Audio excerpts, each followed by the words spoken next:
such an honour to captain any England team, I think, but to do it at a home World Cup is just so special. I think the fact that I'll be able to do that in front of friends and family and a home crowd is just an incredible moment, and definitely I think the highlight of my career so far.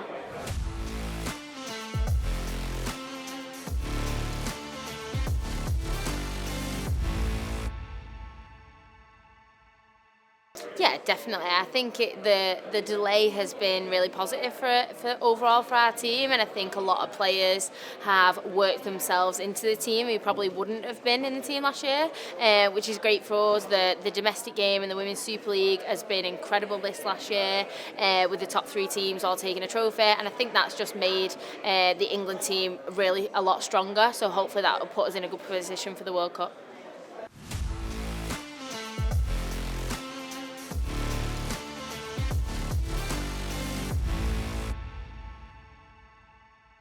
So we first come up against Brazil, and they're pretty unknown quantity really, because they've played very limited amount of international games. So that should be really interesting and exciting for the first game. Then we come up against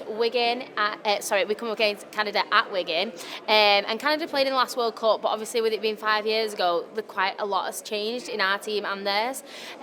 So that should be an exciting game as well. And then finally we come up against Papua New Guinea back at Headingley, and we played Papua New Guinea in a 2-test series in 2019, so we are familiar with them, but the last time we played them they did beat us, so that's going to be I think the biggest challenge in the group games, and something that we're really excited to take Papua New Guinea back on and challenge them for the win.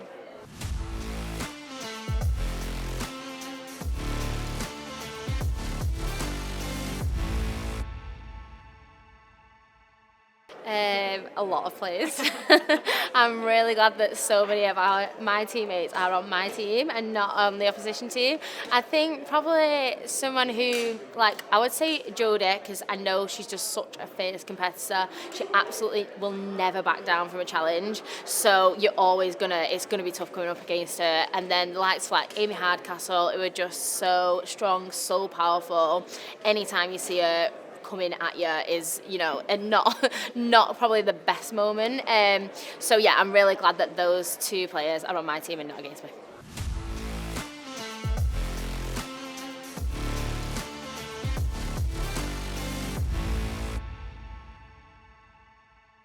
I think, potentially we could have quite a few. I think there's a lot of players who maybe have only played 1 or 2 test matches for England, but have actually shone so much in the Women's Super League.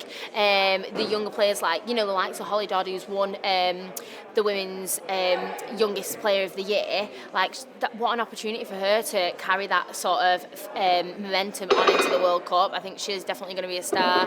And then other people like Fran Goldthorpe, again, really young, but such an amazing talent. So it'll be exciting to play with them players.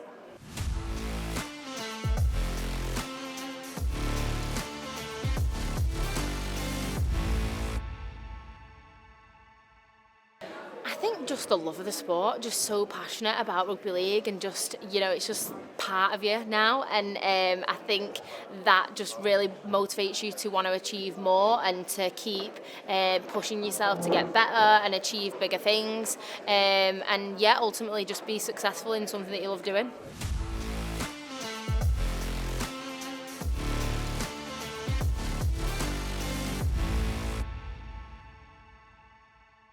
I think the Rugby League World Cup is going to be massive to inspiring a younger generation. How incredible that younger girls can see us as athletes stepping out on home soil, wearing an England shirt, representing our country, and young girls can be there at the games and think that can be me in 5 or 10 years' time. I think that's incredible, and it must be so exciting for them as teenagers and younger girls, because that's something that we didn't have when we were their age, but now it is so achievable. And young girls can play rugby and say, I want to play for England in the future, which I think is incredible.